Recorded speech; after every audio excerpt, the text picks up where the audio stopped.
आज की कहानी फल बेचने वाले एक ऐसे घोटालेबाज की है ना, जिसके घोटाले का नेटवर्क 18 स्टेट के 70 से भी ज़्यादा शहर में फैला हुआ था। उसके पास देश भर में 36 से भी ज़्यादा प्रॉपर्टी थे, जिसकी कीमत 100 करोड़ रुपए से भी ज़्यादा थी। सिर्फ पैसे रखने के लिए उसके पास 120 से भी ज़्यादा बैंक अकाउंट्स थे। स्कैम करने का उसका अपना एक पूरा सिस्टम था, जिसमें प्रिंटिंग से लेकर डिस्ट्रीब्यूशन सब फिक्स था। और इन्हीं सभी चीज़ों के बदौलत वो देश में 30,000 करोड़ का स्कैम कर देता है। उस घोटालेबाज का नाम है अब्दुल करीम तेलगी, जिसके ऊपर अभी हाल में ही एक वेब सीरीज भी आई है। उसके बारे में भी अभी आगे बताऊंगा। फिलहाल चलते हैं पूरी कहानी की तरफ। नमस्कार, मैं पंचम प्रकाश और आज आप मेरे साथ अब्दुल करीम तेलगी के घोटाले की कहानी के चश्मदीद गवाह बनने जा रहे हैं। तो आइए शुरू करते हैं।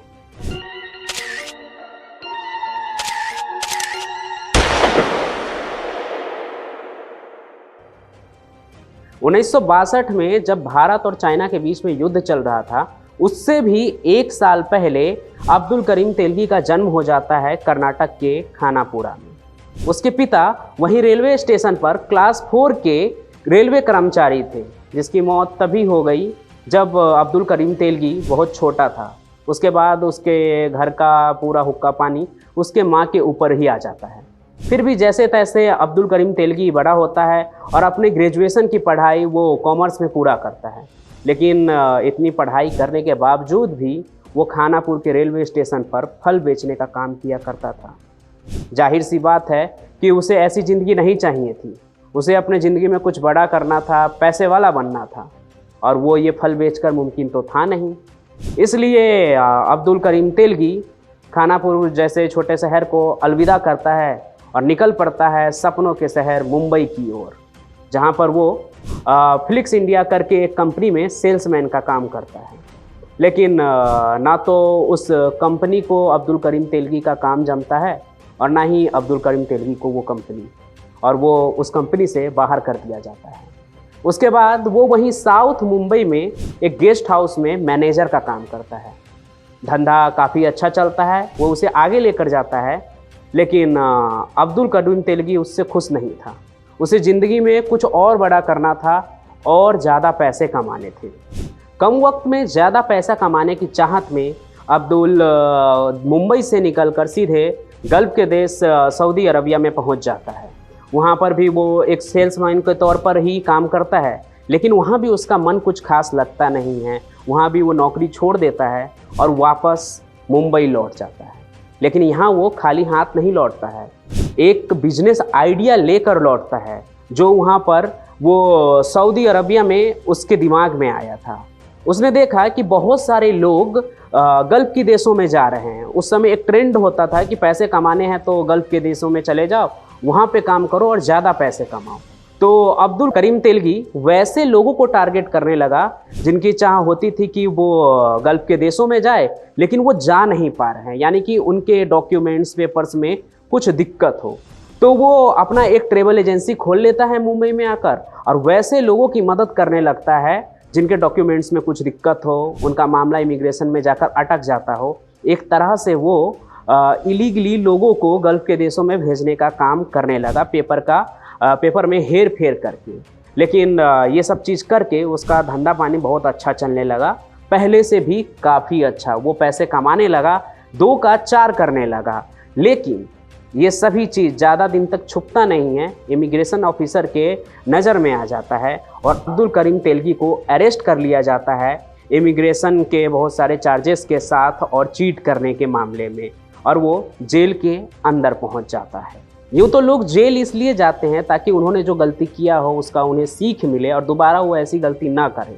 लेकिन अब्दुल करीम तेलगी को जेल में कोई ऐसा इंसान मिल जाता है जिससे उसके हाथ एक ऐसी तरकीब मिलती है जिससे वो 2 का 4 नहीं बल्कि 2 का 8 करना सीख जाता है। जेल में उसे मिलता है रतन सोनी नाम का एक आदमी, जो उसे स्टैम्प फ्रॉड के बारे में बताता है, स्टैम्प पेपर फ्रॉड के बारे में। और ये तरकीब तेलगी को इतना आसान लगता है और इतना अच्छा लगता है कि जेल से बाहर निकलते ही वो रतन सोनी के साथ मिलकर स्टैम्प पेपर बेचने लगता है फ्रॉड करके। अब आप यहाँ सोच रहे होंगे कि स्टैम्प पेपर बेचने में कोई फ्रॉड कैसे कर सकता है। तो यहाँ एक बात समझना बहुत ही ज़्यादा ज़रूरी है कि स्टैम्प पेपर अलग अलग यूज के लिए अलग अलग तरह के होते हैं। 50 रुपये के भी, 100 रुपये के भी और 5000 के भी होते हैं, और उनकी कीमत उतनी ही होती है जितने रुपये का उस पर प्रिंट होता है। तो यहाँ होता क्या है ना कि अगर कोई लीगल वेंडर उसे बेचे तो उस पर उनका 2 या 4% का फ़ायदा होता है। मतलब आप इसे ऐसे समझिए कि अगर कोई 100 रुपये का स्टैम्प पेपर खरीदते हैं आप, तो आपको उसके लिए 100 रुपये ही देने पड़ेंगे, और वेंडर को उस पर 2 या 4% का मुनाफा होगा, बाकी सारा सरकार के पास चला जाएगा। लेकिन अब्दुल करीम तेलगी स्टैम्प पेपर सरकार से तो खरीदता नहीं था। वो स्टैम्प पेपर या तो चोरी करता था या तो वो नकली होता था। तो ऐसे में क्या होता था ना कि अगर वो 100 रुपये का स्टैम्प पेपर बेच रहा है तो उसका जितना भी मुनाफा होता था वो सभी उसके पास ही आता था, उसे सरकार को या किसी और को देने की ज़रूरत नहीं पड़ती। इससे हुआ ये कि वो स्टैम्प पेपर डिस्काउंट रेट पर लोगों को बेचने लगा, जिससे लोग उससे ही स्टैम्प पेपर खरीदते थे क्योंकि उससे खरीदने पर सस्ता पड़ता था। तो इस तरह से अब्दुल करीम तेलगी का जो ये बिजनेस है ना, काफ़ी अच्छा चल पड़ता है और उसे कोई दिक्कत नहीं आता है। पैसे ही पैसे आने लगते हैं, और जब बहुत पैसा आता है तो वो किसी के नज़र में ना आए और कानून से बच कर रहे, तो ऐसे में वो पैसा पुलिस को भी, पॉलिटिशियन को भी, और भी जो खास लोग होते हैं उन्हें पैसा वो खिलाने लगता है ताकि आगे चलकर उस पर कोई आँच ना आए। आगे चलकर 1994 में तेलगी लीगल वेंडर बन जाता है स्टैम्प पेपर बेचने का, पर इसलिए नहीं ताकि वो लीगल तरीके से ये काम कर सके, बल्कि इसलिए ताकि वो अपने स्टैम्प पेपर सस्ते रेट पर इंश्योरेंस कंपनी और कॉरपोरेट कंपनी को भी बेच सके। अब यहाँ पे वो कहीं से तो खरीदता नहीं था, जैसा कि मैंने पहले भी बताया, इसलिए पूरा मुनाफा उसी को होने लगा। उसके साथ साथ जो उसका साथी था रतन सोनी, वो भी माला माल होने लगा। सब कुछ बढ़िया चल रहा था, लेकिन किसी एक जगह अब्दुल करीम तेलगी से गलती हो जाती है और वो पुलिस के नज़र में आ जाता है। पुलिस ही नहीं, कोर्ट के नज़र में भी आ जाता है, जिसके बाद उसे अरेस्ट कर लिया जाता है और उसका लाइसेंस भी कैंसिल कर दिया जाता है। और उसके बाद जो उसका साथी था रतन सोनी, उससे भी उसकी अनबन होती है और दोनों के रास्ते अलग हो जाते हैं। पर तेलगी तो तेलगी था। जेल से निकलने के बाद उसने ऐसी तरकीब लगाई जिससे 2 का 4 या 4 का 8 नहीं, सीधे 4 का 40 हो सकता था। उसने नासिक प्रिंटिंग प्रेस में अपनी पैठ जमानी शुरू कर दी और वहाँ पर अपनी पहुँच बनाकर उस मशीन को हासिल कर लिया जिससे स्टैम्प पेपर प्रिंट होता था। साथ ही साथ वो डाई भी जो प्रिंट करने में यूज होता था, और उसके बाद वो अपना स्टैम्प पेपर प्रिंट करने लगा, यानी कि एक तरह से वो पैरेलल करेंसी छापने लगा। अब इस वक्त पे अब्दुल करीम तेलगी पैसा कमा नहीं रहा था, पैसा बना रहा था। वो स्टैम्प पेपर खुद छाप भी रहा था और अपने नेटवर्क के थ्रू उसे बेच भी रहा था अलग अलग राज्य में, अलग अलग राज्य के शहरों में, और उसका ये धंधा खूब फलने फूलने लगा। उसके बाद उसने ये किया कि जो लीगल वेंडर है ना, उनको 2 या 4% नहीं बल्कि 20 से 30% का कट देने लगा, यानी कि सरकार जो लीगल वेंडर को कट देती है स्टैम्प पेपर बेचने पर उसका 10 गुना। तो जाहिर सी बात है सब अब स्टैम्प पेपर उससे ही खरीदने और बेचने लगे। तेलगी का ये जो पूरा बिजनेस है ना, एकदम लल्लन टॉप चलने लगता है। वो खूब पैसे छापने लगता है, बड़े बड़े पॉलिटिशियंस उसके साथ जुड़ने लगते हैं, वो अपना एक साम्राज्य बना लेता है। लेकिन ये सभी चीज़ें तेलगी मुंबई में कर रहा था। दूसरी तरफ कर्नाटक के बेंगलुरु में 2 आदमी गिरफ्तार होते हैं स्टैम्प पेपर फेक बेचते हुए, और उनके पास से करीब 12 करोड़ रुपए का उस समय स्टैम्प पेपर जब्त किए जाते हैं, साथ में कुछ लीगल पेपर्स भी। इसके बाद वो दोनों जो इंसान होता है वो तेलगी का नाम ले लेता है, और यहाँ पर जैसे ही तेलगी का नाम सामने आता है तो स्टैम्प पेपर में हो रहे फ्रॉड को देखने के बाद कर्नाटक सरकार एक स्पेशल टीम बना देती है और अब्दुल करीम तेलगी के नाम का वारंट निकाल देती है। इस पूरे टीम को जो उस समय लीड कर रहे थे उस IPS ऑफिसर का नाम था R श्री कुमार, और उन्हें जो इस केस में बहुत बड़ा इनपुट मिलता है वो वहीं के एक खानापुर के एक एक्टिविस्ट के थ्रू मिलता है जिनका नाम होता है जैन तिनेकर। वो इनपुट देते हैं कि ये जो अब्दुल करीम तेलगी है वो पहले यहाँ फल बेचने का काम करता था, अचानक से बाहर गया और फिर वो जल्दी जल्दी प्रॉपर्टी खरीदने लगा जो सभी चीज़ें बहुत ही सस्पिशियस है। उसके बाद वो खानापुर के जो एक्टिविस्ट हैं जयंत तिनेकर, वो अपने इन्फॉर्मर को इस काम पर लगा देते हैं कि पता करो कि ये अब्दुल करीम तेलगी है कहाँ और क्या चक्कर है, क्या उसके मतलब इतने जल्दी अमीर बनने के पीछे की वजह क्या है। तो उनके इन्फॉर्मर भी काम पर लग जाते हैं और अब्दुल करीम तेलगी के बारे में पता करने लगते हैं। इन्फॉर्मर से फिर आगे चल के इनपुट मिलता है कि अब्दुल करीम तेलगी का जो भाई है वो खानापुर में ही रहता है और हर साल 50 से 100 लोगों को अजमेर शरीफ की दरगाह पर ले जाता है। और कैसे ले जाता है, इन सभी चीज़ों के पीछे अब्दुल करीम तेलगी है और अब्दुल करीम तेलगी भी अजमेर में आता है। ये जो इनपुट उनको अपने इन्फॉर्मर के थ्रू मिलता है उसे वो खुद भी वेरीफाई करते हैं और आगे पुलिस को बता देते हैं। इसके बाद अब्दुल करीम तेलगी अजमेर से ही गिरफ्तार किया जाता है और उसे मुंबई के जेल में ले जाया जाता है। अब्दुल करीम तेलगी अजमेर से मुंबई तो ले आया जाता है 2001 में, लेकिन इस बार जेल में आना उसके लिए कुछ नया सा था। ऐसा नहीं था कि वो पहली बार जेल जा रहा था, लेकिन इस बार वो एक सेलिब्रिटी की तरह जेल में जा रहा था और जाते जाते भी उसने कहा कि वो इस पूरे खेल में बस एक मुहरा है, वजीर कोई और है। जेल में उसके लिए पूरे बंदोबस्त थे, एसी वाले गद्देदार कमरे, और कहते हैं कि उसके लिए 2 अटेंडेंट भी थे जो उनका हर कहा काम पूरा करता। आगे चल के अब्दुल करीम तेलगी से बहुत सारे सवाल जवाब होते हैं और यही सब चीज़ें निकल कर सामने आते हैं कि पूरे घोटाले में उसका जो नेटवर्क है 18 स्टेट के 70 से भी ज़्यादा शहर में फैला हुआ है। करीब उसके पास 100 करोड़ की प्रॉपर्टी है, 120 बैंक अकाउंट्स है जिसके थ्रू वो सारे घोटाले का जो पैसा है वो मैनेज करता था। इसके अलावा भी उसने करीब 350 MBA के एम्प्लॉय हायर किए थे जो उनके स्टैम्प पेपर को बेचते थे किसी मार्केट रिप्रेजेंटेटिव के तरह।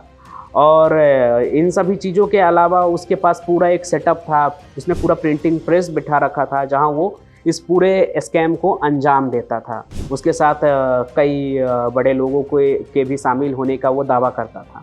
आगे चलकर इस पूरे मामले में नार्को टेस्ट भी होता है उसका, वही टेस्ट जो अक्सर आप फिल्मों में देखते हैं, सच बुलवाने वाला टेस्ट। और उस टेस्ट में तो वो कई बड़े बड़े नाम लेता है, महाराष्ट्र के MLA से लेकर चीफ मिनिस्टर और यहाँ तक कि यूनियन मिनिस्टर का भी नाम लेता है। तो ये सभी चीज़ें होती है, अब नार्को टेस्ट भी होता है और आगे चल के जब बड़े बड़े नाम निकलते हैं तो केस CBI के पास चला जाता है। 2004 में ये केस CBI के पास गया और इस केस के CBI के पास जाते ही जो ये अब्दुल करीम तेलगी है अपने नार्को में बताए गए सभी बातों से मुकर जाता है। वो कहता है कि वो उस वक्त उस हालत में नहीं था और भी कई सारी बातें वो कहता है ताकि वो नार्को में बोले गए सभी बातों से मुकर सके। और इसीलिए CBI भी नार्को के सारे बात को साइड में रखकर एक नए सिरे से जांच पड़ताल करती है। और जो जांच पड़ताल में कुछ और भी नाम निकल कर सामने आते हैं, कई बड़े बड़े नाम निकल कर सामने आते हैं, गिरफ्तारी होती है और ये बात प्रूफ हो जाता है कि इस पूरे मामले में सिर्फ ये अब्दुल करीम ही अकेला ऐसा इंसान नहीं है जो अकेले इतना बड़ा फ्रॉड कर लेगा, उसके पीछे और भी कई आदमी हैं।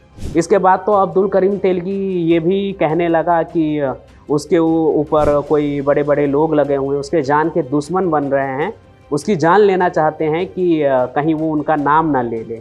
हालांकि ऐसा कुछ होता नहीं है।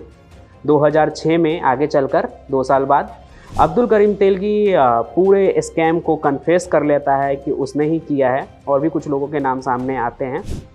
इस पूरे मामले में 2007 में फाइनल वर्डिक्ट आता है जिसमें अब्दुल करीम तेलगी को 30 साल की सज़ा सुनाई जाती है, यानी कि 30 साल उसे अब आगे चलकर जेल में काटना पड़ेगा और साथ ही साथ उस पर भारी भरकम जुर्माना भी लगाया जाता है।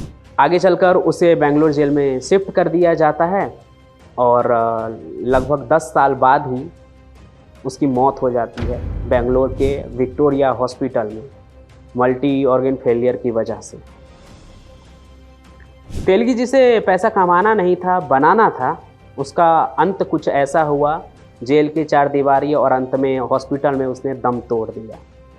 अब देखिए कि इस पूरे केस में कई बड़े बड़े लोग भी थे, MLA, चीफ मिनिस्टर से लेकर यूनियन मिनिस्टर तक, लेकिन पकड़ा गया और सज़ा एक मामूली से मुहरे को हुआ। लेकिन यही सिस्टम है और सिस्टम के आगे सभी मजबूर होते हैं। खैर, इस पूरे कहानी को मैं ये कहूँ कि आज के कहानी का अंत यही है। उससे पहले एक इंटरेस्टिंग किस्सा सुनाता हूँ। और कहा जाता है कि यही वो गलती है जो अब्दुल करीम तेलगी करता है और उसकी कब्र खुद जाती है।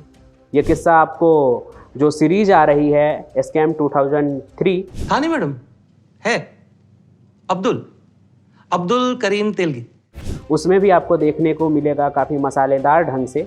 लेकिन अभी मैं बताता हूँ जो काफ़ी हाईलाइट में आया था, अगले दिन अखबार का हेडलाइन बन गया था और खूब चर्चा हुई थी इस पर। अब्दुल करीम तेलगी को पूरा देश जानने लगा था।